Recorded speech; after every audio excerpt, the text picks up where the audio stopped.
Singah mulai puasa apa? Ni tahun ni adik udah umur 7 tahun, besok puasa. Tapi bapak dengar dari pengajian, kamu tu belum ada catatan amal. Jadi pahala puasamu untuk bapak sama mak. Kamu enggak ada pahalanya. Jadi anak tu nyawut apa? Semua mazhab enggak pernah tulis. Cuma itu untuk berjaga-jaga. Walaupun belum sunat sah. Jadi jangan kita kira, karena orang hari ini mengira sunat itu syarat sah salat. Makanya ada yang tanyanya ke sunat. Udah sunat? Belum, ke belakang. Nanti kalau ada mu'allaf baru masuk umur 60 tahun, udah sunat? Belum, ke belakang. Dalam salah satu hadis disebutkan orang yang sering baca Quran, bahkan ada hafalan yang dia selalu usahakan, walaupun tidak selesai, insya-Allah tidak akan pikun. InsyaAllah tidak pikun, karena di dalamnya jaringannya ni kalam Allah semua. Tapi yang sering main game judi online. Assalamualaikum warahmatullahi wabarakatuh. Anda rindu mendengarkan kajian-kajian dari ustadz-ustadz kita dari Aceh? Kunjungi channel YouTube Maulizul Akbar NAT. Subscribe, like, share, komen.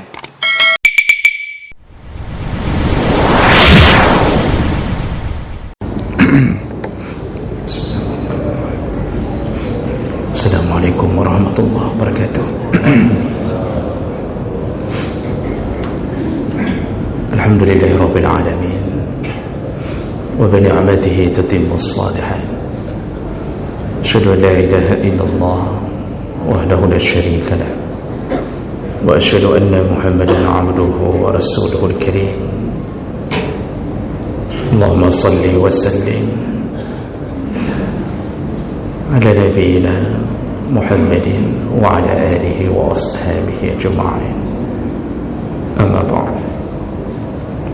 Rabbi shrah li sadri wa yassir li amri wa hlul 'uqdatam min lisani yafqahu qawli.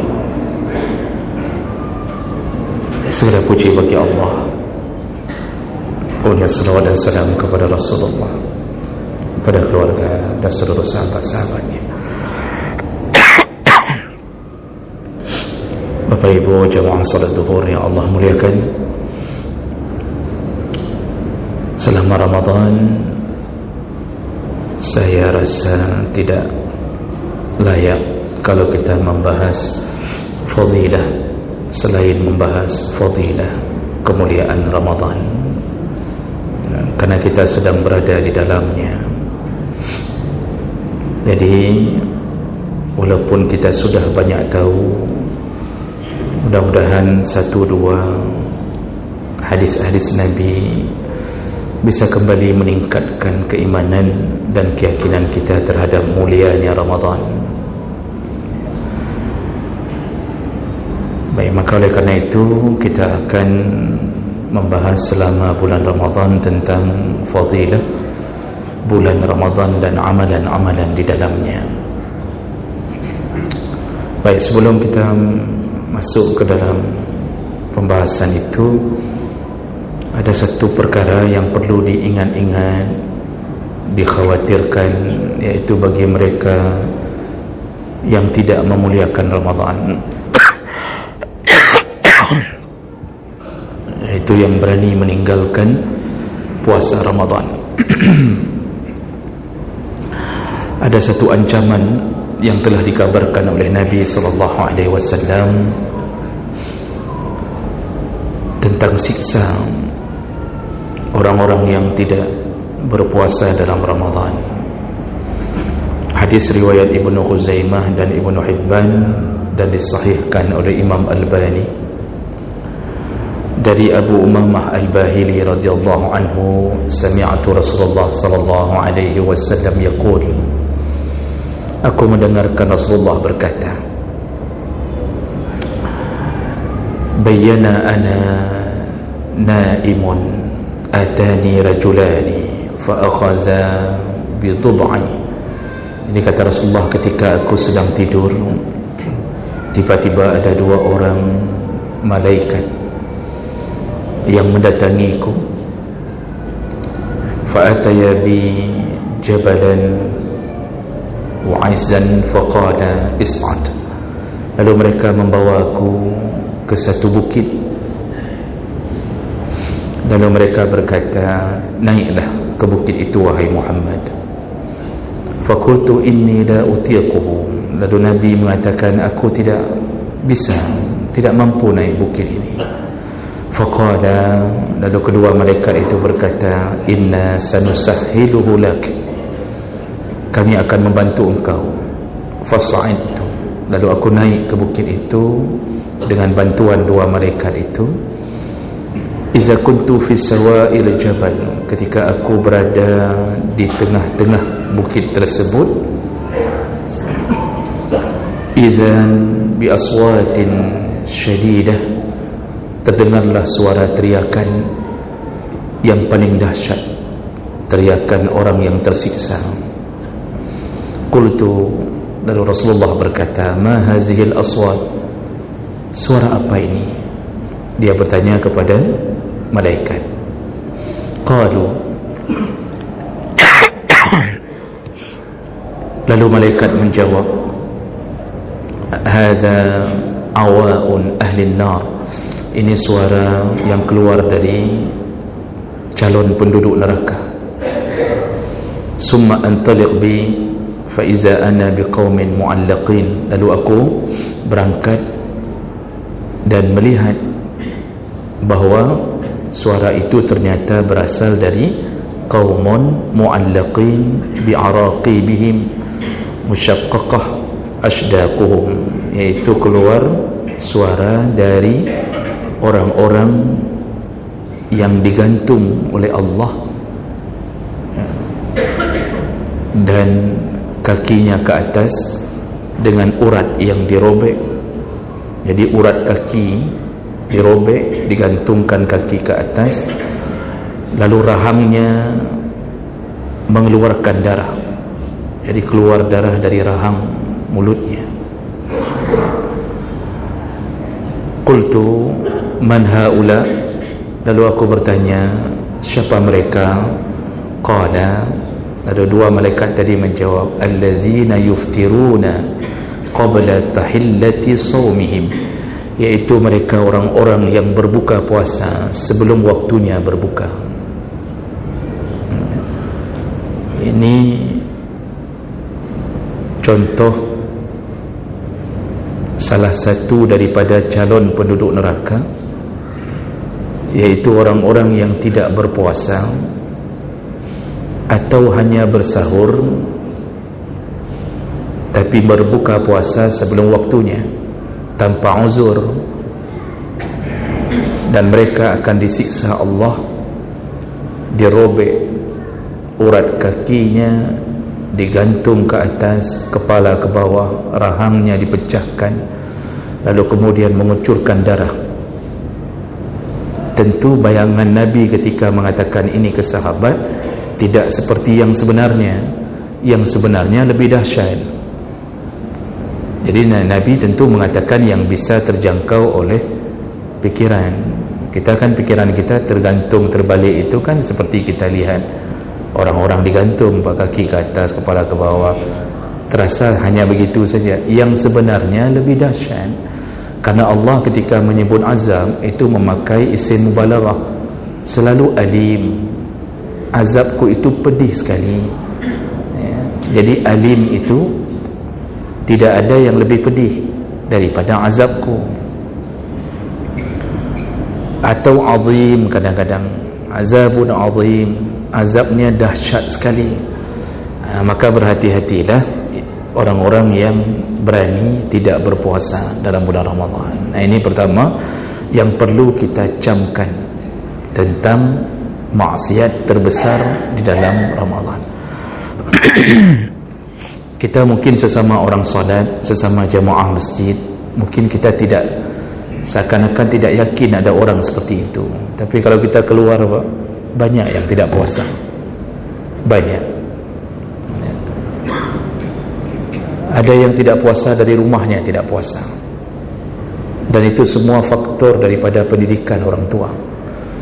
Itu mereka yang tidak puasa, walaupun ribuan kalimat mereka ucapkan bahawa mereka sayang pada orang tua mereka, sedangkan yang sebenarnya mereka sedang menyiksa orang tua mereka. melalui dosa-dosa yang dilanjutkan.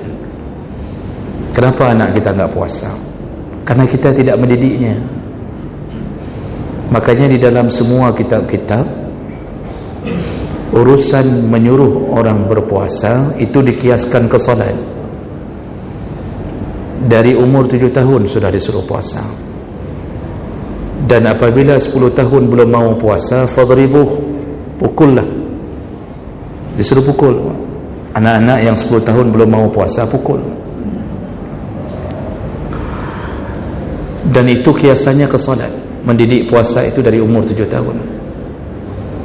Lalu anak-anak yang di bawah umur 7 tahun, apakah perlu kita didik puasa? Kalau mau didik lebih baik, tapi jangan dipaksa. Jadi jangan memakai unsur paksaan sedikit pun. Karena anak-anak di bawah umur 7 tahun itu puasanya tidak sah. Tidak sah. Karena coba baca kembali, syarat wajib puasa itu baligh dan berakal. Selain daripada Islam, kan, baligh dan berakal itu syarat apa? Wajib puasa. Ketika berbicara tentang syarat sah puasa, tadi itu syarat wajib. Kapan seseorang wajib puasa? Ketika baligh dan berakal. Ukuran baligh, laki-laki mimpi, perempuan haid, itu wajib puasa, ditambah berakal. Jadi kalau ada yang sudah balik tapi tidak berakal, enggak wajib. Ada orang yang berakal enggak balik-balik juga enggak wajib. Kan begitu ceritanya. Itu syarat wajib.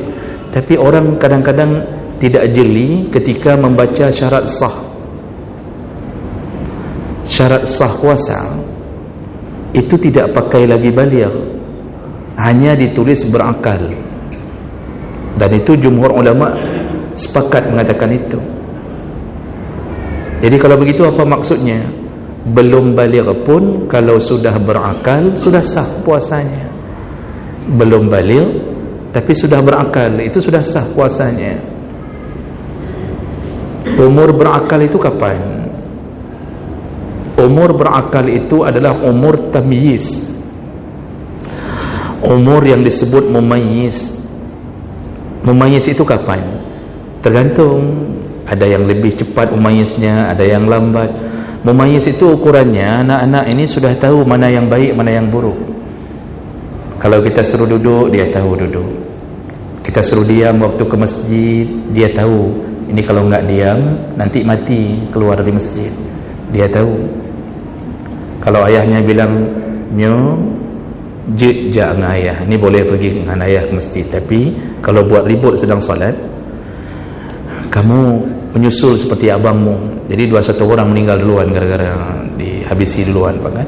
Itu anak tu tahu bahawa enggak boleh ribut. Itu disebut berakal. Udah tahu uang balik, udah tahu ini baik, ini buruk. Kita suruh nak sebelum tidur sikat gigi, wudu, dia udah tahu itu. Dan biasanya itu umur 7 tahun ke atas, Pak. Nah, tapi tergantung model. Ada yang kadang-kadang lambat-lambat sedikit, karena anak-anak perkembangannya beda-beda, Pak. Ada yang lahir prematur, mamaknya tidak pernah minum Prenagen, ya. Dia waktu lahir pun tidak pernah minum Sustagen, kan? Jadi beda-beda. Ada yang sedikit autis, ada yang terlalu autis, ada yang over, ada yang overlap, macam model. Jadi 7 tahun rata-rata itu sudah berakal. Maka kalau ditanya, anak kita yang kita suruh puasa umur 7 tahun, bagus puasanya, semua syarat cukup, dia tidak lakukan perkara yang membatalkan puasa, dia sahur, dia berniat, apakah sah puasanya? Ini baru 7 tahun belum baligh. Jawabannya sah, karena tidak ada syarat harus baligh untuk menyebutkan syarat sah puasa. Belum baligh pun kalau sudah bagus, sah puasanya. Berpahalakah? Berpahala. Penuhkah pahalanya? Penuh. Namun karena mereka belum ada buku catatan amal, maka pahala itu tidak diberikan untuk mereka, tapi diberikan kepada orang yang mendidiknya, yaitu orang tuanya. Maka pahala itu untuk orang tua. Jadi bapa dapat pahala dari puasa anak, tapi jangan kasih tahu sama anak. Jangan kasih tahu pak. Jangan begitu bapak suruh puasa anak, sehingga mulai puasa apa? Ni tahun ni adik udah umur 7 tahun, besok puasa. Tapi bapak dengar dari pengajian, kamu tu belum ada catatan amal. Jadi pahala puasamu untuk bapak sama mama. Kamu enggak ada pahalanya. Jadi anak tu nyawut apa? Enak kali bapak. Adik yang puasa, bapak dapat pahala. Ini kalau kita tanya yang bangai bapak atau anaknya, kan begitu kita tanya. Nah, jadi jangan kasih tahu pak, itu rahasia kita saja. Ini kalau ada anak-anak di sini jangan kasih tahu kawan-kawan yang lain. Itu sah puasanya, sempurna puasanya. Sama kayak solat juga. Itu solat anak-anak kita yang sudah umur 7 tahun ke atas. Kalau dia bisa jaga taharahnya bagus, walaupun belum sunat, dia bisa menjaga kesucian setelah kencing, dia tahu cara sucikan, dia urut-urut, dia keluarkan tetesan terakhir walaupun belum sunat.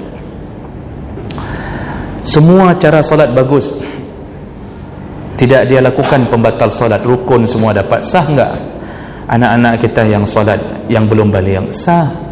Coba baca kitab fiqh, tidak disebutkan baligh untuk syarat sah. Baligh itu syarat wajib, bukan syarat sah. Sah. Makanya anak-anak kita yang bagus solat tiba-tiba berdiri di samping kita, Pak. Ini masih umur 8 tahun ni, kelas 2 SD, berdiri di samping kita, solatnya bagus. Dia pakai jubah, peci lengkap, solat bagus, khusyuk dia sama kita. Mungkin dia sudah 2 juz. Kita mungkin belum. Karena anak sekarang banyak yang sudah hafal Quran. Kalau bagus pendidikan orang tuanya, berdiri di samping kita, jangan diusir ke belakang, karena itu sudah sah solatnya. Jadi jangan kita tanya, gelah padum kah anak? Gelah 2 katanya, karena dia belum kenal panggilnya om. Lalu kita tanya, gelah 2? Sudah sunat? Belum kata dia. Belum sunat ke belakang? Belum sunat ke belakang. Kita pikir sunat itu bahagian daripada syarat sah. Tidak. Sunat itu hanya pelengkap, dikhawatirkan tersimpan tetesan. Kalau dia pintar, diajarkan nak cara cebok begini pintar, sah walaupun belum sunat. Jadi sunat bukan, coba baca fikih, ada tertulis sunat di dalam syarat sah? Enggak pernah ditulis. Semua mazhab enggak pernah tulis. Cuma itu untuk berjaga-jaga, walaupun belum sunat sah. Jadi jangan kita kira, karena orang hari ini mengira sunat itu syarat sah salat. Makanya ada yang tanyanya ke sunat, udah sunat? Belum, ke belakang. Nanti kalau ada mu'allaf baru masuk umur 60 tahun, dah sunat? Belum, ke belakang. Kita suruh ke belakang mu'allaf 60 tahun, Pak. Fikir mu'allaf telah utama Islam. Keluar lagi dia dari Islam yang model-model, gara-gara menghadapi orang-orang bodoh begini. Jadi jemaah mendekati Allah Subhanahu wa taala, ajarkan anak-anak kita untuk puasa. Masya Allah, pahalanya untuk kita. Namun satu yang selalu di mana-mana saya ulang-ulang, jangan terbiasa mengajarkan puasa setengah hari. Kita ini kan dari dulu dididik puasa setengah hari. Kita puasa dari kelas 1 SD, lalu orang tua mengatakan, nak puasa setengah hari aja, nggak apa-apa, setengah hari aja. Kita kira puasa setengah hari itu dapat pahala setengah. Jadi kalau 2 hari puasa, setengah-setengah, 1 berarti pahala puasa.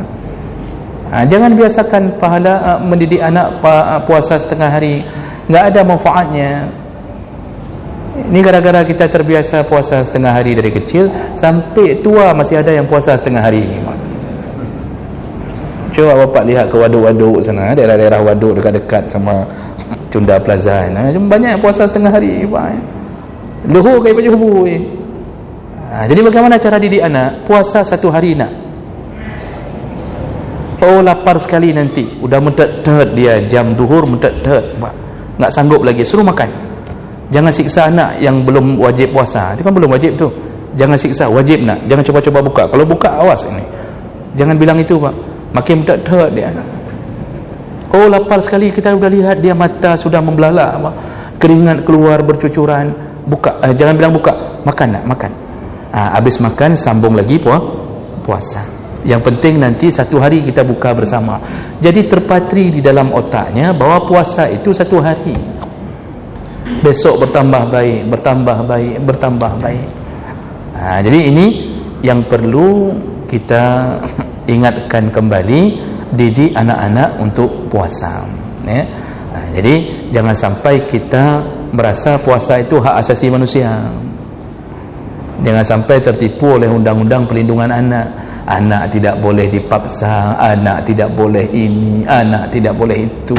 Gara-gara itulah kita banyak sekali hari ini anak-anak kita hancur. Bukan melindungi anak, menghancurkan anak, itu undang-undang itu. Jadi jawab belaka Allah, ini bahaya bagi mereka yang meremehkan puasa Ramadan. Baik, berikutnya.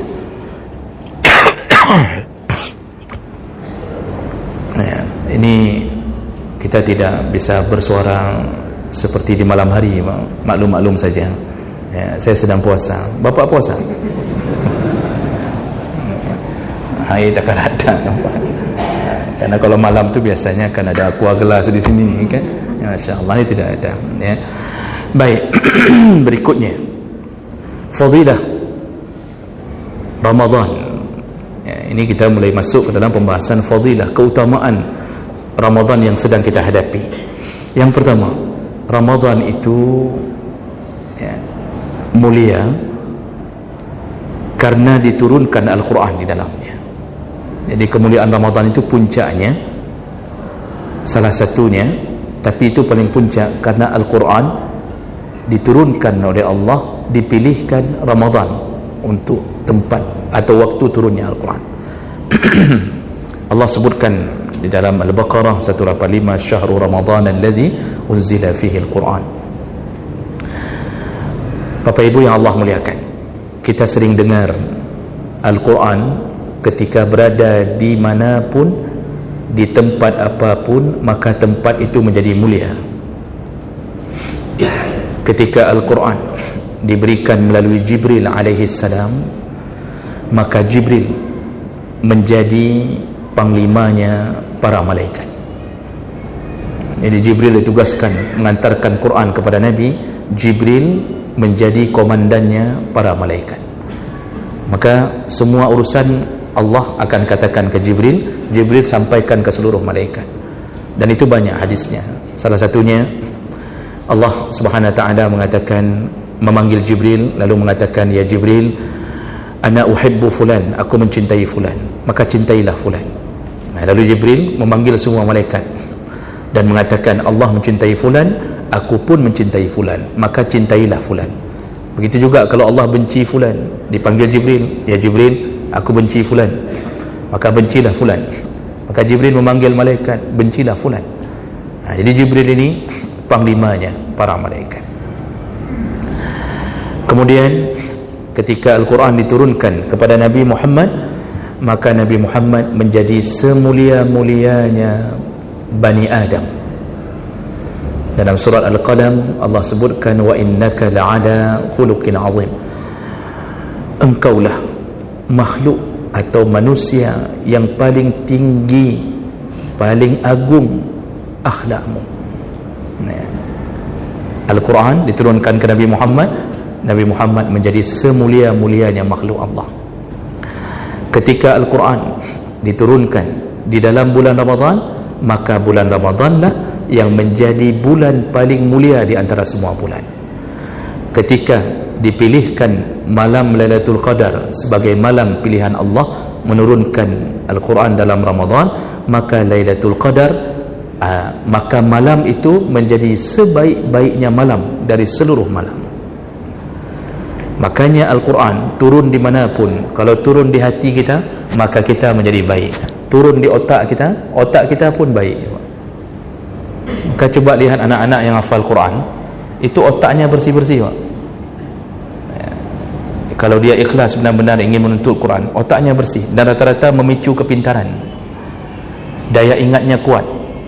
Dan Quran dalam salah satu hadis disebutkan orang yang sering baca Quran, bahkan ada hafalan yang dia selalu usahakan walaupun tidak selesai, insya-Allah tidak akan pikun.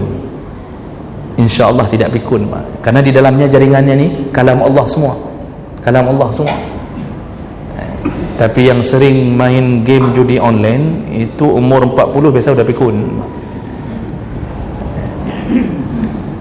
Jadi begitu mulianya Quran. Makanya Ramadan memuliakan Quran atau Quran yang memuliakan Ramadan? Begitu.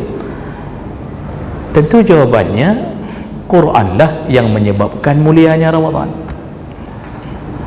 Quran itu kalam Allah, Ramadan makhluk Allah. Makhluk binasa, kalam tidak pernah binasa.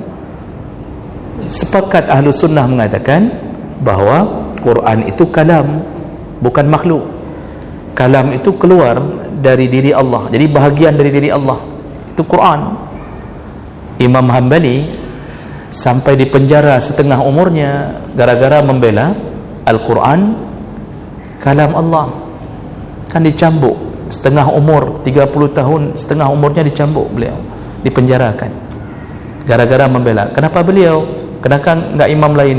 Karena beliau pas hidup di zaman yang dikuasai atau pemerintahnya itu orang-orang Mu'tazilah dari Bani Abbasiyah. Mu'tazilah ingin memaksa mengatakan bahawa Quran itu makhluk, bukan kalam. Dibela oleh Imam Ahmad bin Hanbal. Waktu itu tidak semua ulama berani bela karena tahu resikonya.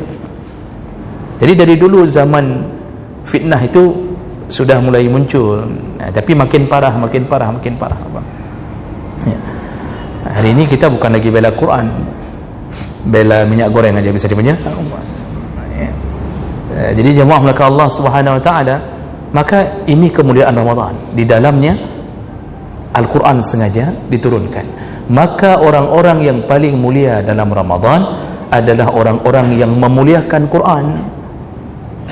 Salah satu amalan yang paling digencarkan oleh syariat dan Nabi SAW itu adalah baca Quran, memperbanyak baca Quran dalam Ramadan. Jadi amalan yang paling hebat itu dalam Ramadan termasuk mengkhatamkan Quran berkali-kali. Makanya Imam Az-Zahabi memberi kesaksian bahawa Imam Syafi'i khatam Quran dalam Ramadan 60 kali. Tentu menjadi sebuah tanya pada fikiran kita, mungkin 60 kali khatam Quran? Mana mungkin 60 kali khatam Quran? Kan begitu pertanyaan kita. Ketika Syekh Salih Al-Utsaimin, salah satu ulama di Arab Saudi, ditanya pertanyaan ini, mungkinkah Imam Syafi'i mengkhatamkan Quran 60 kali? Dengan tegas beliau langsung jawab, kenapa tidak mungkin? Orang kalau sudah dekat dengan Allah, maka dia mungkin melakukan sesuatu yang orang biasa tidak mungkin melakukannya. Karena bukan pada Imam Syafi'i saja, disebutkan ada ulama lain, disebutkan oleh beliau namanya, saya lupa dalam keterangan beliau itu muridnya 30 kali, gurunya 60 kali dalam sebulan.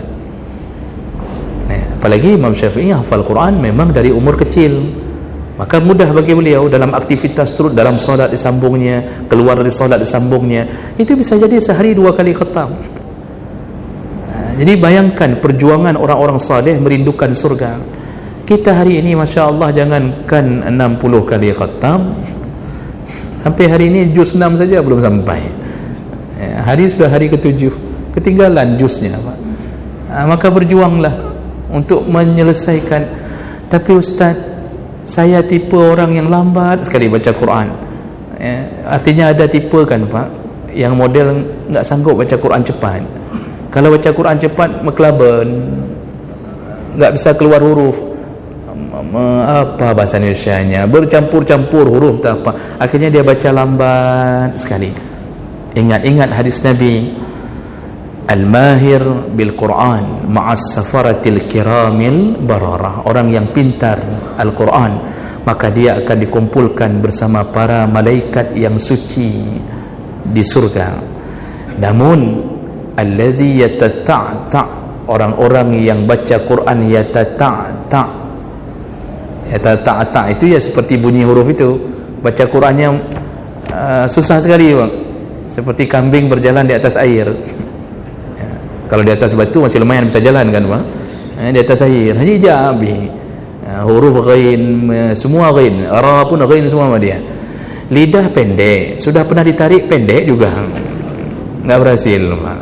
Dipakai on-o, sudah pakai on-o, disikat-sikat dari kecil, tetap juga nggak bisa. Huruf dhad, huruf la, huruf za dengan zai sampai hari ini nggak bisa dibedakan. Pokoknya hancur-hancuran baca Quran, lambat, ulang lambat. Nabi berkata, falahu ajran, orang yang model begini Allah berikan dapat 2 kali lipat pahala. Pahala membaca dan pahala menahan kesusahannya. Karena dia lihat samping pedung jus kah? Kata peluh, ya Allah, long baru si jus, gimana caranya? Hatinya pak bersedih, ya. Air matanya berurai, pekan lagi nyodong.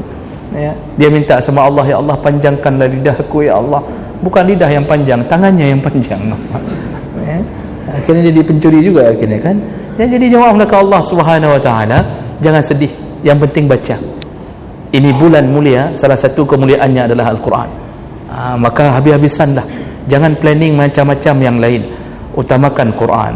Tapi kalau sedang bertemu dengan majlis ilmu, ini punya fadilah lain, karena waktu disebutkan tentang kemuliaan Quran dalam Ramadan, itu disuruhnya mudarasah, tadarrus. Tadarrus itu bukan baca keliling lalu kemudian yang satu baca, yang lain main HP semuanya Pak. Begitu hampir sampai ke giliran dia baru taruh HP, sambung dong. Itu bukan tadarusnya laginya. Mudarasah, tadarus itu mudarasah, mempelajarinya. Jadi kita dengar, boleh keliling, baca kita dengar. Begitu salah kita katakan, 2 harakan. 1 harakan. Macam-macam kita bilang. Sampai enggak selesai bacaan kawan kita itu. Gara-gara sibuk kita protes sana protes. Tapi itu termasuk mudarasah. Lalu habis satu baca, habis satu ayat. Kalau dulu zaman sahabat itu bertadabbur, jadi menafsirkan ayat itu biasanya rujukannya ke Ibnu Abbas. Ditanya apa maksud ayat ini, makanya itu walaupun lambat perjalanan, tapi kita baca bertadarus, bermudarasah, itu termasuk yang paling bagus cara mempelajari Al-Quran. Nah, baik, itu yang pertama, jemaah belaka Allah. Yang kedua, Ramadan ini itu bulan yang memang dijamin hari-harinya, siang dan malamnya itu bulan yang penuh keberkahan, barakah. Rasulullah sallallahu alaihi wasallam menyebutkan, qad ja'akum syahrul ramadan syahrun mubarak iftaradallahu alaikum siyamahu, telah datang kepadamu Ramadan dan itu bulan mubarak. Mubarak itu artinya diselimuti oleh keberkahan, berselimut keberkahan. Sepanjang hari, dari terbit matahari, terbenam matahari, terbit lagi, sepanjang hari Ramadan semuanya barakah. Apa itu barakah? Barakah atau barakah itu artinya ziyadatul khair. Ziyadatul khair yaitu banyaknya, bertambah-tambahnya kebaikan. Jadi semua baik, semua baik. Ketika nafas kita dipacu karena menahan lelah, maka nafas itu pun menjadi sumber kebaikan. Ketika mata kita memandang mushaf, maka Allah beri pahala berkali lipat. Mulut kita yang sudah kering masih terus memaksa untuk membaca kalam Allah, berkali lipat. Uang kita sedekahkan dalam Ramadan, berkali lipat. Dan kali lipat itu tidak terbatas dengan hitungan lagi, karena hak prerogatif Allah dalam Ramadan. Sampai-sampai saking berkahnya Ramadan, bau mulut orang berpuasa itu lebih wangi daripada kasturi. Bau mulut mobil babah orang berpuasa lebih wangi daripada kasturi di sisi Allah, bukan di sisi manusia. Di sisi manusia tetap bau. Jadi jangan sampai kita bilang ke kawan, pernah cium bau surga, kena kajar. Kita buat begitu, langsung masuk surga dia, mati maksudnya kan? Jadi bukan itu. Di sisi Allah mulut dia tak bau, malah disuruh pelihara baunya. Maka cuba baca kitab fikih, kenapa sikat gigi itu dimakruhkan. Kalau Imam Syafi'i, mazhab Syafi'i, makruh ba'da zawal, setelah zuhur itu makruh, sebelum zuhur tidak mengapa, mubah ya. Di sisi mazhab yang lain tidak mengapa, namun makruh. Di semuanya memakruhkan. Kenapa? Jangan membuat mulutmu wangi, biarkan bau biasa aja. Bau, kata orang ubay tak babah, memang ini bau kasturi. Jadi biarkan bau dan jangan minder, tutup mulut di mana-mana, tutup apa ya. Ini yang pakai masker, apakah ada rencana menutup mulut? Jangan minder. Memang kemuliaan Ramadan itu barakah, itu sampai segitunya berkah, subhanallah. Maka orang berfikir Ramadan itu berkahnya di siang aja sampai berbuka puasa, tahan buka puasa. Begitu waktu berbuka, dia menghilangkan keberkahan itu. Dia pikir enggak ada lagi berkah malam. Maka banyak orang puasa siang tidak melakukan ibadah di malam hari. Tarawih enggak pernah, karena mengira berkah itu cuma siang. Tidak, siang malam berkah, siang malam berkah. Tidur misalnya tidur nih, kita udah capek tarawih, udah baca Quran sampai jam 12, kita tidur sebentar agar kita bisa kembali bangun. Itu tidur itu pun menjadi pahala, tapi niatnya untuk bisa kembali bangun. Bukan berdasarkan hadis dhaif yang sering tersebar. Kan hadis dhaif ada yang tersebar ya, bahwa naumus shaim ibadah, tidurnya orang puasa itu adalah ibadah ya. Itu pertama, derajatnya tidak ada yang memungkiri bahwa itu memang hadisnya dhaif, bahkan ada yang mengatakan dhaif jiddan. Bukan tidurnya orang puasa ibadah, tapi tidur bisa jadi ibadah kalau diniatkan kembali untuk beribadah. Ini kita tidur siang ni, habis ni bapak enggak sanggup lagi, biar bisa sanggup nanti baca Quran lagi, maka tidur sebentar. Ambil habis zuhur tidur sebentar. Ni habis pengajian tidur sebentar. Ada yang enggak nunggu habis pengajian, dalam pengajian langsung tidur. Ada yang gitu. Bersalahkah? Tidak bersalah, memang begitu, memang enggak masalah nyampaian. Sudah sama-sama maklum kita itu ya. Jangankan Ramadan, tiap Jumat aja orang tidur. Jadi jemaah mereka Allah Subhanahu wa taala, tidur sebentar untuk apa? Saya nanti sambung lagi sebelum asar, atau saya salat asar saya sambung lagi bacaan. Maka tidurnya itu baru berpahala. Tapi kalau tidur dari sahur pertama bangun waktu berbuka puasa, ini mana ada pahalanya? Maka itu perbuatan yang dilarang. Masa masuk surga dengan tidur? Makanya enggak ada pintu surga untuk para orang tidur. Bahkan di surga enggak boleh tidur. Jadi jemaah mereka Allah Subhanahu wa taala, keberkahan Ramadan itu dari segala sisi. Dan kita diingatkan Allah ayyaman ma'dudat, waktumu cuma sebentar. Ini aja enggak terasa sudah 7 hari, Pak. Ada yang saudara kita yang sudah 8 hari ini. Masya Allah, baru masuk Ramadan sudah 7 hari. Sekali kelip mata lagi sudah 15 hari. 2 kali kelip mata sudah selesai Ramadan. Makanya Allah ingatkan hati-hati yang lalai dalam Ramadan. Masa Ramadan dijadikan seperti bulan-bulan biasa? Maka mohon maaf kepada para pedagang, boleh jualan, tapi ingat, anda berjualan dalam Ramadan. Jangan sampai habis masa Ramadan kita hanya memikirkan uang masuk. Boleh jualan, tidak mengapa. Yang mau es cendol, es teler, yang mau teler ya, terserah, lakukan apapun untuk mendapatkan rezeki. Tapi jangan sampai Ramadan sia-sia, karena dari pagi kita hanya persiapan untuk jualan saja. Baca Quran enggak ada, salat duha enggak ada. Dari pagi itu dah tek-tek sayur ini, tek-tek itu, macam model persiapan, macam model. Hati-hati kelalaian dalam Ramadan, karena waktu terbatas. Ini 22 atau 23 hari lagi kita selesai. Setelah itu kembali seperti biasa, hari-hari bonus berlalu. Dalam Ramadan, keberkahan itu Nabi ucapkan mulai dari sahur itu berkah. Kata Rasulullah sallallahu alaihi wasallam, tasaharu fa inna fis sahur barakah. Bersahurlah karena di dalam sahurmu pun ada keberkahan. Mulai dari sahur pun sudah berkah.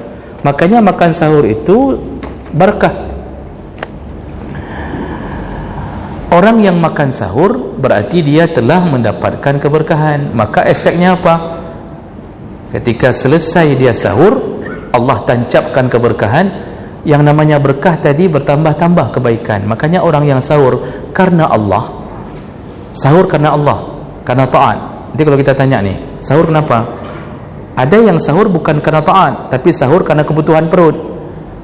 Hai, sahur ya untuk ngisi bensin lah supaya kuat nanti. Itu bukan sahur karena Allah, tapi sahur karena ngisi perut. Sahur itu dengan ilmu. Apa ilmunya? Sahurlah karena taat.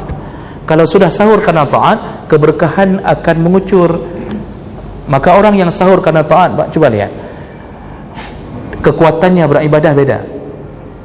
Biasa aja dia melakukan duha 8 rakaat sanggup. Baca Quran enggak lelah-lelah tu, terus dari satu lembar ke lembar yang lain, balik lagi tiba-tiba 21 juz, duduk di masjid 21 juz. Paling dia bron sebentar, bron apa bahasa Indonesianya, dia bron minta tarik urat sebentar, baca lagi sanggup, barakah. Salat duhur berjamaah, barakah. Asar jamaah, maghrib jamaah, sampai tarawih enggak terasa berat bagi dia. Kenapa? Barakah.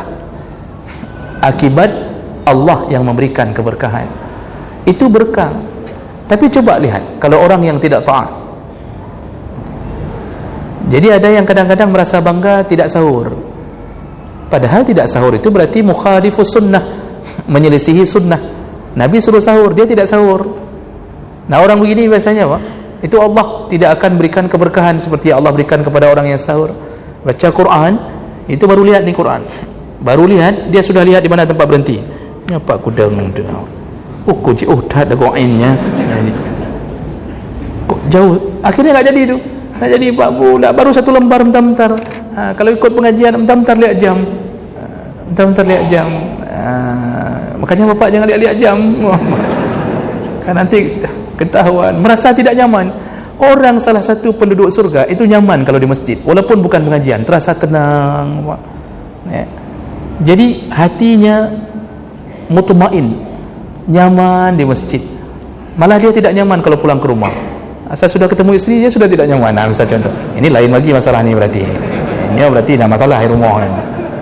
Tapi intinya orang tidak merasa bahwa dia bosan kalau di masjid. Tidak. Inilah keberkahan masjid. Kan masjid salah satu rumah yang diberkahi Allah. Jadi jemaah mereka Allah, inilah kelebihan Ramadan. Yang kedua yaitu keberkahannya. Itu yang tidak dapat di hari-hari yang lain kecuali yang ditentukan oleh Allah dan Nabi sallallahu alaihi wasallam. Baik, saya berhenti. Cukup Ustaz. 5 menit Pak. Ada yang ingin ditanyakan? Ada yang ingin ditanyakan? 5 menit. Lebih baik tidak ada memang. Alhamdulillah kalau begitu tidak ada, ya. Kita sama-sama tahu Bapak ingin cepat keluar, saya pun ingin cepat selesai. Kita sambung insya-Allah di pertemuan yang akan datang, ya. InsyaAllah kita akan sambung terus dengan amalan-amalan keberkahan dalam Ramadan. Mudah-mudahan yang hadir Allah catatkan pahala, Allah kabulkan puasanya, dan semoga Allah kumpulkan kita di dalam surganya. Amin ya rabbal alamin. Subhanakallahumma bihamdik, asyhadu an la ilaha illa anta, astaghfiruka wa atubu ilaik. Wassalamualaikum warahmatullahi wabarakatuh.